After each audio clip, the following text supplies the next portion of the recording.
안녕하세요. 수도권 매립지 관리공사 블로그 기자단의 최우빈입니다.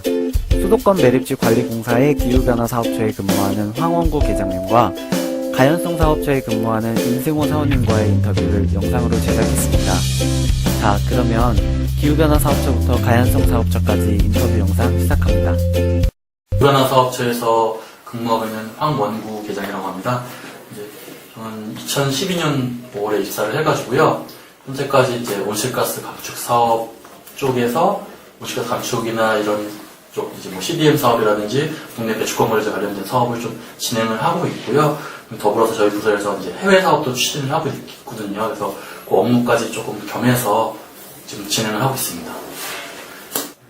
저희 기후변화 사업처에서는 크게 보면 이제 두 가지 업무를 추진을 하고 있는데요. 해외 사업 업무하고 그다음에 온실가스 쪽 기후변화 대응 업무 이 두 가지 업무를 추진을 하고 있습니다.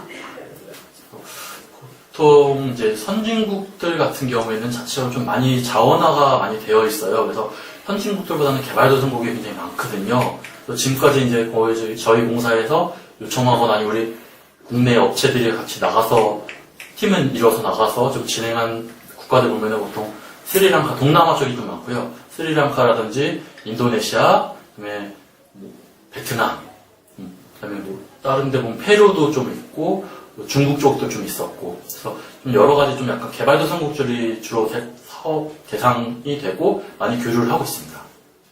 일단은 지금 제일 가장 좀 협력을 많이 했던 사유는 그쪽 나라에서 이제 요청을 해온 경우. 그러니까 우리 매립지 공사에 찾아와서 고위직 공무원들이 많이 찾아와가지고 보거든요. 그리고 앞에 이제 저희 공사 있는데 인력 개발하는 쪽도 있는데 그쪽을 통해서도 개발도상국의 공무원들 연수 같은 게 좀 많이 있어요. 그래서 그 견학 차원에서 왔다가 우리도 이런 매립지가 있으면 좋겠다. 이런 부분을 느끼시고서 이제 직접적으로 이제 연락을 해오신 분들을 대상으로 좀 약간 먼저 추진이 되고 있고요. 그리고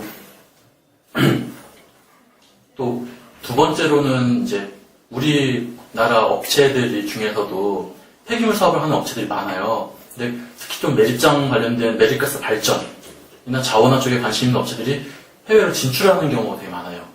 그런 업체들이 나가기에는 이제 뭐 국제 입찰이나 이런 부분에서 응찰을 하려면은 많은 실적이라든지 공사 노하우라든지 이런 게 좀 필요한데 저희 공사 같은 경우에는 매립장 운영을 하고 있는 노하우도 있고 기술력도 있기 때문에 같이 좀 협력을 해서 나가자라고 요청해가지고 좀 나가는 경우도 좀 있습니다.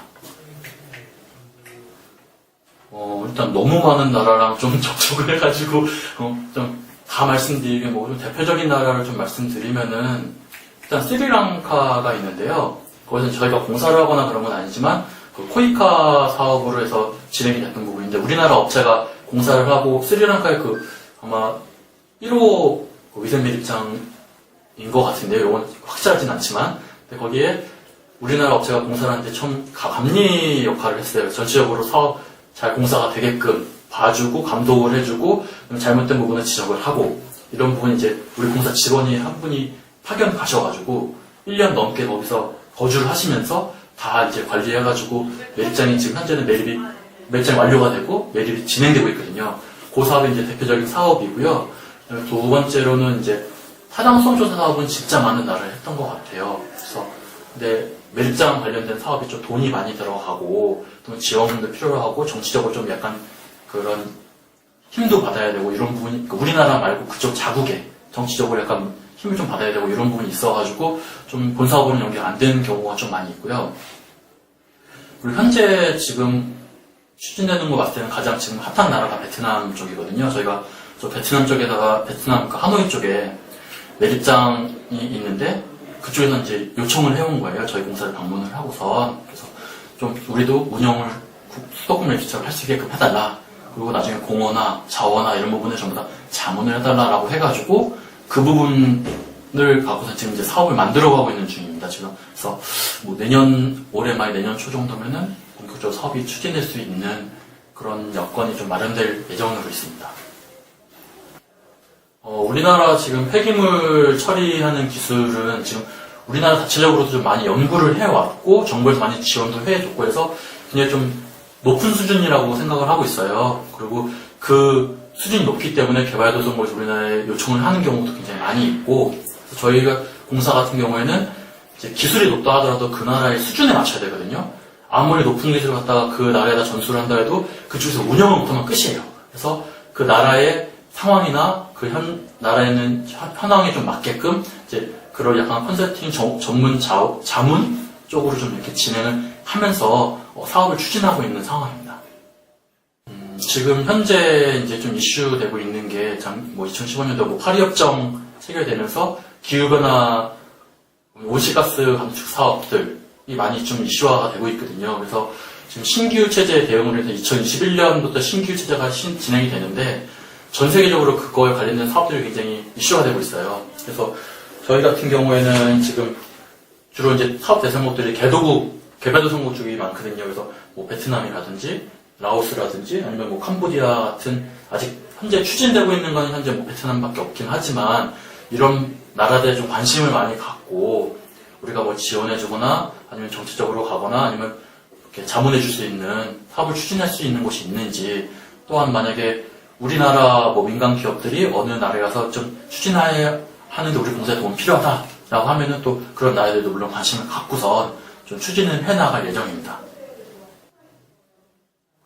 일단 가장 힘들었던 일이라기보다도 저희 이제 해외 사업이나 온실가스 사업 자체가, 그러니까 저희 부서에서 진행하는 사업 자체가 당장 단기간에 딱 실적이 나오는 사업은 아니에요. 좀 기간이 좀 긴 기간이 필요하고, 그리고 또 나라 다 사업이 추진되다가도 뭐 나라의 정권이 바뀐다든지, 그러니까 우리나라 말고 그 자국의 수원국의 정권이 바뀐다든지 이러면 사업이 좀 안 되는 경우가 많이 있거든요. 그래서 이런 부분에 대해서 좀 장벽이 굉장히 많은 편이라서 그 부분이 좀 어려운 부분이고요.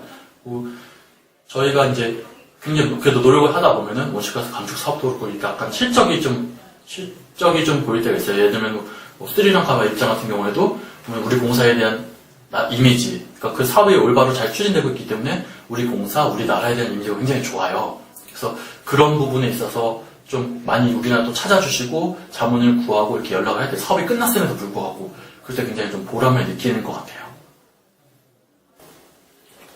네, CDM 사업 자체는 이제 쉽게 말씀드리면은 유엔에서 주관하고 있는 온실가스 감축 사업이에요. 그래서 이제 뭐 우리나라 이렇게 지정되어 있는 게 아니라 전 지구적으로 온실가스를 자발적으로 감축을 하는 프로젝트성 그 사업이거든요. 그래서 저희 공사 같은 경우에도 이제 뭐 법이나 법적 의무나 이런 부분이 아니라 자발적으로 온실가스 감축 사업으로서 CDM 사업을 등록을 하고 지금 추진을 하고 있습니다. 그래서 그거에 따라서 유엔에서 감축량을 인정을 받고 탄소 배출권을 발급받아서 그거를 거래를 하면서 수익을 창출할 수 있고, 뭐 이런 사업, 이 사업 전체가 이제 CDM 사업이라고 말씀드릴 수 있습니다.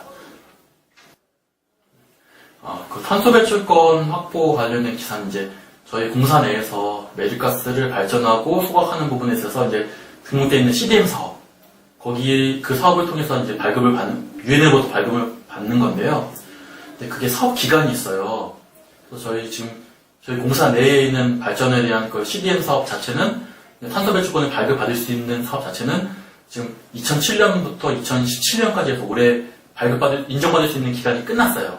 그래서 추가적으로 더 사업이 추진이 필요한데, 지금 저희가 지금 추진하고 있는 해외 사업들도 전부 다 CDM 사업을 등록이 가능하거든요. 이제 유엔에서 전 지구적으로 적용을 시키는 거기 때문에, 그래서 현재 저희 공사 내부의 CDM 사업은 끝났지만 이제 해외 사업과 코업을 해가지고 이제 개발도상국에서 이제 사업을 진행하고 매립가스 자원화 사업을 진행을 하고 그 같이 이제 CDM 사업도 검토를 하고, 또 2020년 이후에는 이제 신규 체제 대응 관련된 그런 온실가스 감축 사업도 계획을 해가지고 그거에 관련된 이제 탄소 배출권을 확보해서 이제 양으로 얼마만큼 목표다라고 말씀은 못 드리지만 꾸준히 추진을 해가지고요.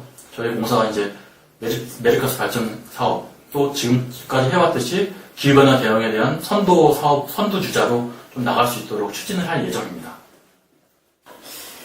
일단 수도권 매립지 관리공사의 고유 목적 사업인 이 매립 방식의 폐기물 관리를 뛰어넘어서 이제는 재활용 및 자원화 사업까지 하고 있잖아요.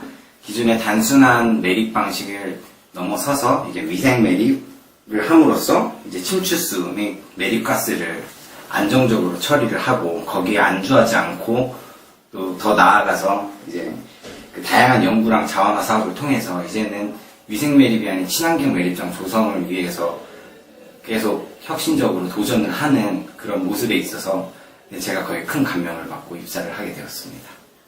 네.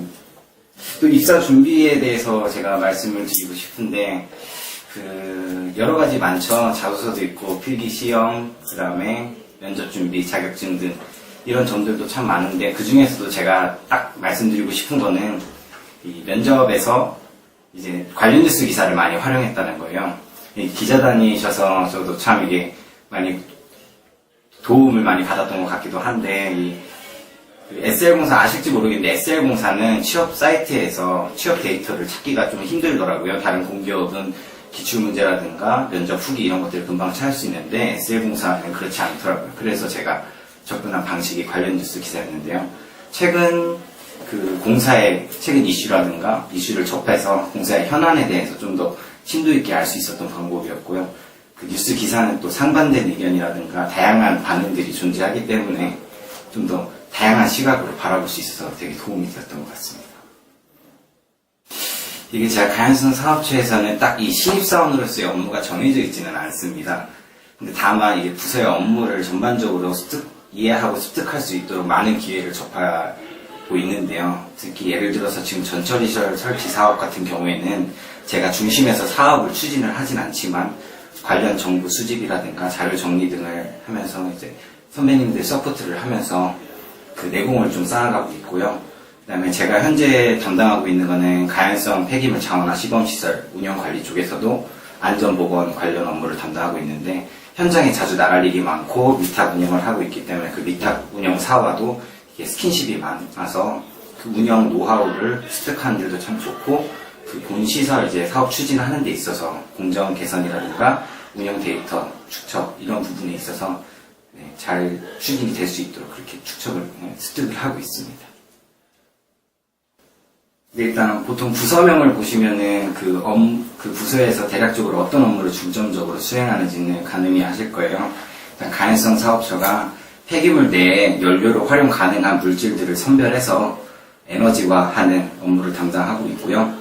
환경에너지 타운 조성본부 소속으로 그 단순 매립이 아닌 이제 친환경 매립장 조성을 위해서 전처리 사업 등을 추진하고 있고, 그다음에 새로운 이제 자원순환 정책에 대응을 하고 있는 등 지속 가능한 폐기물 관리를 추진하고 있는 부서입니다.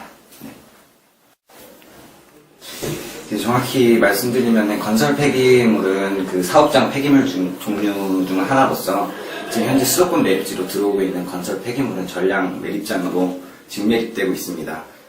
건설 폐기물 내에 시멘트 성분이 매립지의 오염물질인 황화수소의 발생이 주요 원인이 되고 있는데 이거를 선별 분리해서 별도 처리를 하는 그 오염물질의 발생량을 근본적으로 최소화할 수 있다는 점에서 건설 폐기물 전처리 사업이 매우 필수적입니다.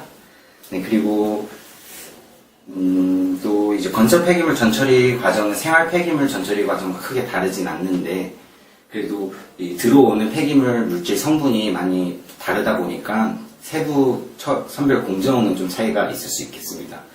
그리고 건설 폐기물의 이 선별 처리가 이루어지면은 일단 크게 목재리와 비닐류의 고형 연료가 생산이 되고요. 그 다음에 고철류, 순환골재 등은 재활용이 되고 그 외에 토사 협정물들은 이제 매립장으로 매립이 되도록 하겠습니다. 그렇게 자원화가 이루어질 예정입니다. 일단 가연성 사업체에서 이제 가연성 폐기물 자원화 시범 시설을 위탁 운영을 통해서 생산된 고형 연료를 CDS 인천에너지라는 에너지 회사에 공급하고 있습니다. CDS 인천에너지는 지금 그 SRF를 주 연료로 스팀을 생산해서 주변 공장에 에너지를 공급하고 있는 회사인데요. 그 고형 연료의 발열량이 4,500kcal/kg 정도로 무연산 수준의 품질을 보유하고 있습니다. 네, 사실 이 문제가 이 고형 연료 사용처에 한정적인 것이 가장 큰 문제인데요. 일단 현재 SRF 고형 연료 내수 시장 상황 자체가 좋지가 않습니다. 일단은 고용연료 사용시설에서 SRF보다는 수입 바이오매스를 더 선호하고 있습니다. 그 이유가 지금 대형 발전사에서 발전 시에 그 신재생 에너지를 의무적으로 생산해내야 되는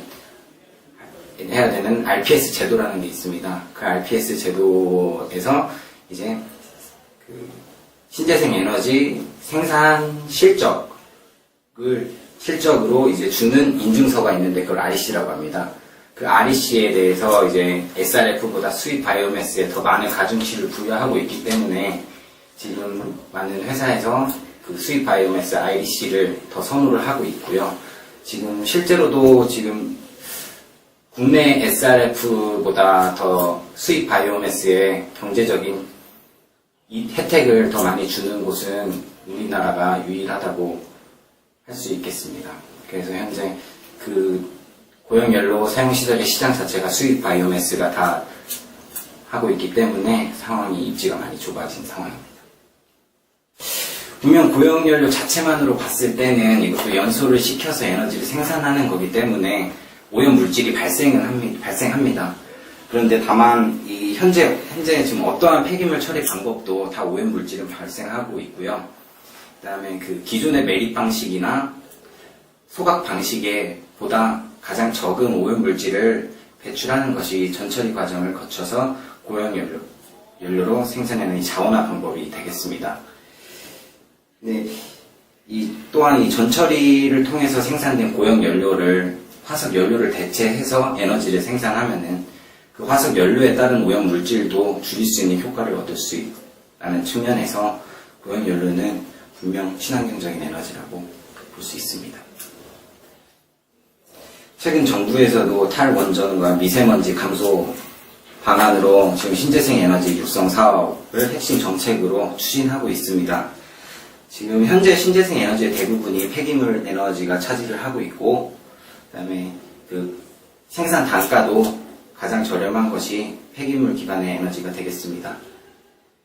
독일 등 유럽 선진국에서 이 고용연료를 중요하게 생각하는 것도 오염물질을 줄이고 그다음에 생산하는 데 있어서 경제적 효율성이 높은 방안으로 되기 때문에 고용연료도 되게 중요하게 생각하고 있습니다.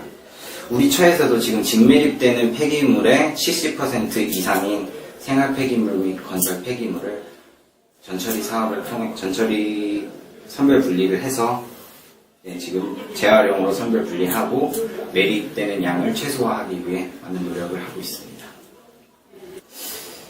사실 에세 공사에서 많은 자원화 기술이 있습니다. 근데 특별히 어떤 거 하나를 자부한다라고 말씀을 드릴 수가 없는 게 지금 뭐 메리가스 자원화, 가연성 폐기물 자원화, 하수슬러지 자원화, 은폐수 자원화 등 많은 자원화들이 이루어지고 있고 지금 앞으로도 침투수 물방류 구축 사업이라든지 생활 폐기물, 건설 폐기물 본시설 전처리 사업이라든지 더 보다 진화된 기술들이 많이 선보일 예정이어서 이거 하나 빠짐없이 다 자부할 수 있겠는데요. 저는 그것보다도 더 지금이 이제 한마음 한뜻으로 이 무에서 유를 창조하고자 열심히 노력하고 계시는 저희 공사 선배님들의 출중하신 능력이 자부하고 싶습니다. 일단 다른 부서 공사 선배님들도 각자의 위치에서 열심히 일하고 계시는데 제가 그래도 가연성 사업처에 있으면서 가장 많이 느낀 것이 이 공사의 비전 달성과 가연성 사업체의 고유 목적 사업의 방향성이 일치한다는 것입니다. 여기 가연성 사업체에서 업무를 하면서 자원순환 정책에 대한 필요성을 정말 절실히 느끼고 있고요. 그 중심에는 전처리 사업도 꼭 필요하다는 것을 많이 느끼고 있습니다. 그래서 제가 이전에는 경험할 수 없었던 그 사업 추진에 대한 것들도 많이 지금 배우고 있어서 앞으로는 이런 뭐 재정사업, 인투사업, 그 다음에 뭐 사업 추진 절차 이런 전문성들을 익히고 키워서 미래 공사의 그 역전 사업을 추진하는 데 중심 역할을 하는 토대를 마련하고 싶습니다. 취업 준비를 하시는데 정말 많이 힘드실 것 같아요. 네, 저도 그때 당시 있었으니까. 근데 제가 가장 중요하게 생각했던 거는 취업 준비랑 삶의 균형입니다. 요즘 워라밸이라고 아시죠? 네, 워라밸하고 많이 대두되고 있는데 정작 워라밸이 좋은 직장을 찾으면서 정작 자신의 삶을 배제한 채 취업 준비에만 좀 몰두하고 있는 경향이 조금 있어서 많이 봤습니다. 근데 자기 자신에게 어느 정도 여유를 줄 수 있는 컨트롤 능력을 키우는 것도 굉장히 중요하다고 생각이 들어서 너무 앞만 보고 달려가지 마시고 자기 페이스대로 꿋꿋이 준비를 하시는 것이 좋다고 생각합니다. 이번 영상이 수도권 매립지 관리공사의 기후변화 사업처와 가연성 사업처에 대해 조금이라도 알게 되는 계기가 되었으면 좋겠습니다. 그리고 바쁘신 중에도 인터뷰에 응해주신 황원구 계장님과 임승호 사원님께 정말로 감사드립니다. 그러면 영상 마칩니다. 안녕히 계세요.